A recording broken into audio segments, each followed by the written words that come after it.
1 फरवरी 2003 दुनिया के इतिहास का ऐसा मनहूस दिन जिसने पूरी दुनिया के लोगों की आंखों में आंसू ला दिया था। इस दिन STS 107 में सवार कल्पना चावला और उनके 6 क्रू मेंबर्स के पृथ्वी पर लौटने के वक्त स्पेस शटल के साथ जलकर जान चली गई थी।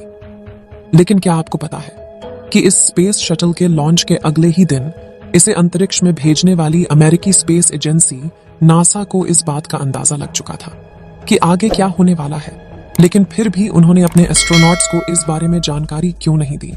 और लॉन्च से पहले कई बार इस कोलंबिया स्पेस शटल में टेक्निकल प्रॉब्लम आई थी, तो इसे आखिर लॉन्च किया ही क्यों गया और क्या कल्पना चावला को बचाया जा सकता था।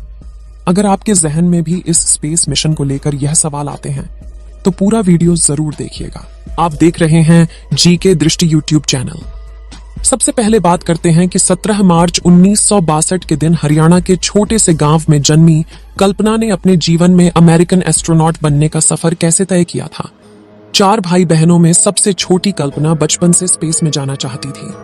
उन्होंने अपनी प्राथमिक शिक्षा टैगोर बाल निकेतन स्कूल से की, जिसके बाद कल्पना ने पंजाब में इंजीनियरिंग, चंडीगढ़ से एरोनॉटिकल इंजीनियरिंग में पढ़ाई शुरू की। साल 1976 में एरोनॉटिकल इंजीनियरिंग में बैचलर की डिग्री हासिल करके कल्पना देश की पहली एरोनॉटिकल इंजीनियर बनी। साल 1984 में कल्पना ने अमेरिका की यूनिवर्सिटी ऑफ टेक्सास से एरोस्पेस इंजीनियरिंग में मास्टर्स की डिग्री हासिल की। इस दौरान उन्हें जीन पियरे हैरिसन से प्यार हुआ और 1983 में दोनों ने शादी कर ली। फिर 1988 में कल्पना ने यूनिवर्सिटी ऑफ कोलोराडो में एरोस्पेस इंजीनियरिंग में PhD की पढ़ाई पूरी की। उसी साल उन्होंने नासा स्पेस रिसर्च सेंटर में काम करना शुरू किया।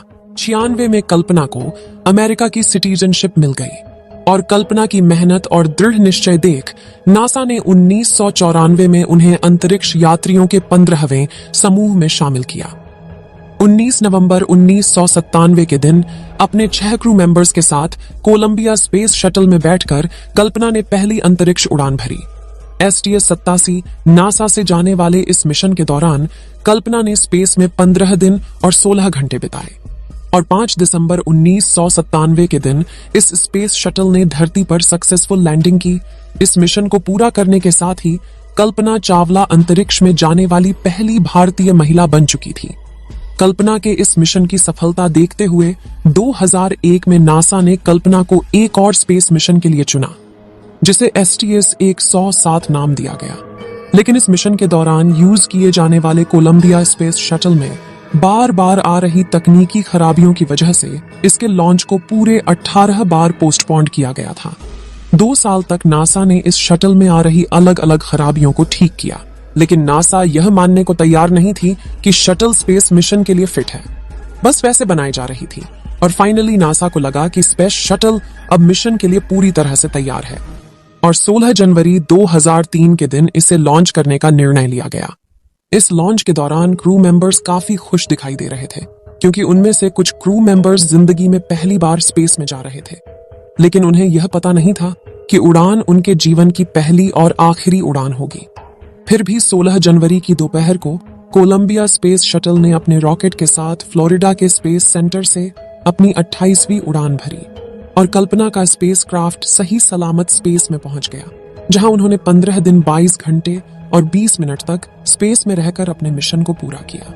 और 1 फरवरी 2003 के दिन जब कोलंबिया स्पेस शटल अंतरिक्ष से धरती के लिए रवाना होकर तेजी से धरती के एटमॉस्फेयर में दाखिल होता है और उस पर वायुमंडल की गैस का प्रेशर और घर्षण बढ़ता है, जिससे कुछ ही सेकंड में कोलंबिया स्पेस शटल एक आग के गोले में तब्दील हो जाता है और उसके अंदर मौजूद क्रू मेंबर्स के साथ जलकर राख हो जाता है। शुरुआत में तो इस दुर्घटना के पीछे का कारण अनजाने में ही क्रू मेंबर्स की कोई गलती को माना जा रहा था, लेकिन जब इस मामले की वजह तक जाने के लिए इन्वेस्टिगेशन शुरू हुई तो ऐसा सच सामने आया जिसने लोगों के होश उड़ा दिए। इस जांच के मुताबिक जब कोलंबिया स्पेस शटल अपने रॉकेट के साथ उड़ान भर रहा था, तभी उसके एक्सटर्नल फ्यूल टैंक की बाहरी सतह पर लगाए हुए इंसुलेशन का बड़ा सा टुकड़ा करीब 800 किलोमीटर की रफ्तार से शटल के लेफ्ट विंग में फंसा रहता है, जिससे उस विंग पर लगी रन फोर्स कार्बन यानी RCC की कोटिंग में 10 इंच गहरा गड्ढा बन जाता है। लॉन्च के दौरान तो इस घटना पर किसी की नजर नहीं जाती है। हालांकि लॉन्च के दूसरे दिन नासा के inspector photo walking group division को इस घटना के बारे में पता लग चुका था, लेकिन फिर भी उन्होंने एस्ट्रोनॉट्स को इस बारे में कोई जानकारी नहीं दी। लेकिन ऐसा क्यों? क्या यह उनकी लापरवाही थी और क्या कल्पना चावला और उनके क्रू मेंबर्स की जान बचाई जा सकती थी? लेकिन उसे समझने से पहले इसके साथ जुड़ी बेसिक टोन्स को समझना होगा। दोस्तों, आप यह तो जानते ही होंगे कि जिस स्पेस शटल में एस्ट्रोनॉट बैठकर अंतरिक्ष के लिए रवाना होते हैं, उसे स्पेस में पहुंचाने के लिए रॉकेट का इस्तेमाल किया जाता है। रॉकेट को ग्रेविटी के अपोजिट ले जाने के लिए सबसे जरूरी होता है फ्यूल, जो कि दो तरह के होते हैं, liquid NRI fuel. Liquid fuel में लिक्विड ऑक्सीजन और लिक्विड हाइड्रोजन का इस्तेमाल किया जाता है। ये दोनों ही बहुत ही कम टेम्परेचर में ही लिक्विड फॉर्म में होते हैं, इसलिए इनका टेम्परेचर मेंटेन करने के लिए इसे एक्सटर्नल फ्यूल टैंक में भरा जाता है, जिसे अंदर और बाहर दोनों तरफ से इंसुलेशन फोम से कवर किया जाता है ताकि बाहर की गर्मी फ्यूल पर असर ना करे। इस फ्यूल टैंक और रॉकेट के साथ स्पेस शटल को अटैच किया जाता है और बाहरी गर्मी से स्पेस शटल को नुकसान न हो, इसीलिए इस पर अनेक तरह की कोटिंग मटेरियल का इस्तेमाल किया जाता है, जिन्हें छोटी छोटी टाइल्स का आकार देकर शटल पर लगाया जाता है। स्पेस शटल के ऊपरी हिस्से में लगी व्हाइट राइस इसे 1200 डिग्री तापमान से बचाती है।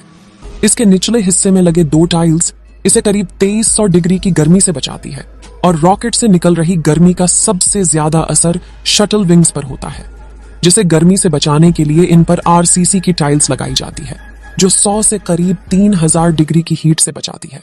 और कोलंबिया स्पीड शटल के लॉन्च के दौरान हुई दुर्घटना से इसके विंग के इसी RCC पैनल में करीब 10 इंच का छेद हो जाता है। अब 1 फरवरी 2003 के दिन जब कोलंबिया स्पेस शटल में कल्पना चावला और उनका क्रू पृथ्वी के वायुमंडल में दाखिल होता है, तो घर्षण से गर्म हवा शटल के विंग में हुए इस छेद से उसके अंदरूनी सतह तक पहुंचने लगती है, जिससे हर तरफ से शटल डैमेज होने लगता है और अचानक से शटल में सवार एस्ट्रोनॉट्स को एक खतरनाक झटका लगता है, क्योंकि शटल में ऑक्सीजन लेवल ड्रॉप होने लगता है, जिससे उन्हें सांस लेने में दिक्कत होने लगती है और ऑक्सीजन की कमी के कारण वे सभी बेहोश हो जाते हैं। इसी दौरान शटल में हवा का भारी दबाव होने की वजह से उनके शरीर का तापमान काफी बढ़ जाता है और शरीर में मौजूद खून उबलने लगता है, जिससे शटल के ब्लास्ट होने से पहले ही उनकी बेहोशी में ही मौत हो जाती है। जिसके कुछ देर बाद ही शटल भी एक आग के गोले में तब्दील हो जाता है और अपनी आखिरी उड़ान में जलकर राख हो जाता है। तो क्या इस घटना को वाकई में टाला जा सकता था? तो इस पर डेविड बेकर, जिन्होंने शटल प्रोग्राम में काम किया था, उनकी तैयारी के मुताबिक स्पेस शटल का तो पता नहीं, लेकिन क्रू मेंबर्स को बचाया जा सकता था। उनके मुताबिक नासा अगले ही महीने यानी कि 1 मार्च को अटलांटिस नाम का एक और स्पेस शटल लॉन्च करने वाला था। अगर नासा इस दुर्घटना को शुरू में ही सीरियसली ले लेता तो शटल की प्रिपरेशन कुछ ही हफ्तों की जगह 4 हफ्तों में फिनिश करके रेस्क्यू मिशन के लिए लॉन्च किया जा सकता था। और कोलंबिया स्पेस शटल की बात करें तो इसमें एस्ट्रोनॉट को 30 दिनों तक जिंदा रखने के लिए सप्लाई भी था। वैज्ञानिक की इन्हीं थियरी की वजह से नासा पर कई सवाल खड़े हुए थे।